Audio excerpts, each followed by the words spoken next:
Genesis, ang paglikha. Unang kabanata.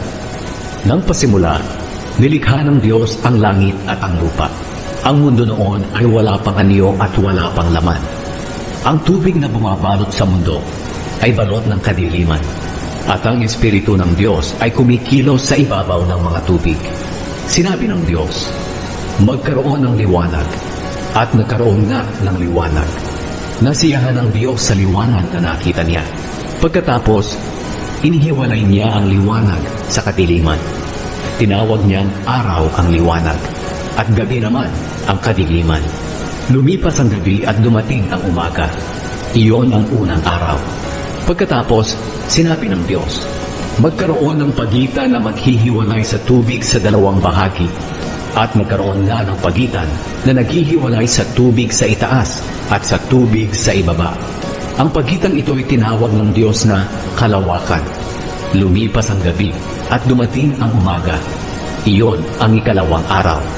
Pagkatapos sinabi ng Diyos, magsama sa isang lugar ang tubig sa mundo para lumitaw ang tuyong bahagi. At iyon nga ang nangyari. Tinawag niyang lupa ang tuyong lugar, at dagat naman ang nagsamang tubig. Nasiyahan ng Diyos sa nakita niya. Pagkatapos sinabi ng Diyos, magsitubo sa lupa ang lahat ng uri ng halaman, ang mga tanim na nagbubunga ng butil, at ang mga punong kahoy na namumunga ayon sa kanilang uri. At iyon nga ang nangyari. Tumubo sa lupa ang lahat ng uri ng halaman, ang mga tanim na nagbubunga ng butil, at ang mga punong kahoy na namumunga ayon sa kanilang uri. Nasiyahan ng Diyos sa nakita niya. Lumipas ang gabi at dumating ang umaga. Iyon ang ikatlong araw. Pagkatapos sinabi ng Diyos, magkaroon ng mga ilaw sa kalangitan para ihiwalay ang araw sa gabi, at magsilbing palatandaan ng pagsisimula ng mga panahon, araw at taon. Magmingmig ang mga ito sa kalangitan para magbigay liwanag sa mundo. At iyon nga ang nangyari. Nilikha ng Diyos ang dalawang malaking ilaw. Ang pinakamalaki ay magliliwanag kung araw, at ang mas malaki ay magliliwanag kung gabi. Nilikha rin niya ang mga bituin.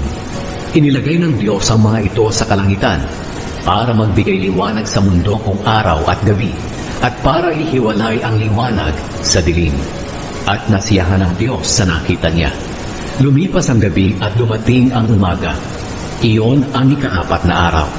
Pagkatapos sinabi ng Diyos, magkaroon ng iba't ibang hayop sa tubig, at magsilipad ang iba't ibang hayop sa himpapawid.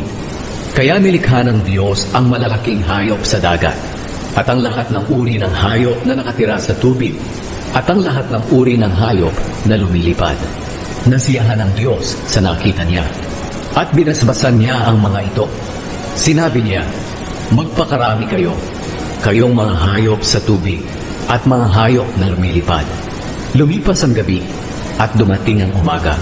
Iyon ang ikalimang araw. Pagkatapos sinabi ng Diyos, magkaroon ng iba't ibang uri ng hayop sa lupa, mga hayop na maamo at mailap, malalaki at maliliit. At iyon nga ang nangyari. Nilikha ng Diyos ang lahat ng ito at nasiyahan siya sa nakita niya. Pagkatapos sinabi ng Diyos, likhain natin ang tao ayon sa ating wangis. Sila ang mamamahala sa lahat ng uri ng hayop, mga lumalangoy, lumilipad, lumalakad at gumagapang. Kaya nilikha ng Diyos ang tao, lalaki at babae, ayon sa wangis niya. Binasbasan niya sila at sinabi, magpakarami kayo para mangalap ang mga lahi ninyo at mamahala sa buong mundo, at pamahalaan ninyo ang lahat ng hayop. Pagkatapos sinabi ng Diyos, ibinibigay ko sa inyo ang mga tanim na namumunga ng butil, pati ang mga punong kahoy na namumunga para inyong kainin. At ibinibigay ko sa lahat ng hayop ang lahat ng luntiang halaman bilang pagkain nila. At iyon nga ang nangyari. Pinagmasdan ng Diyos ang lahat niyang nilikha, at lubos siyang nasiyahan. Lumipas ang gabi at dumating ang umaga. Iyon ang ika-6 na araw.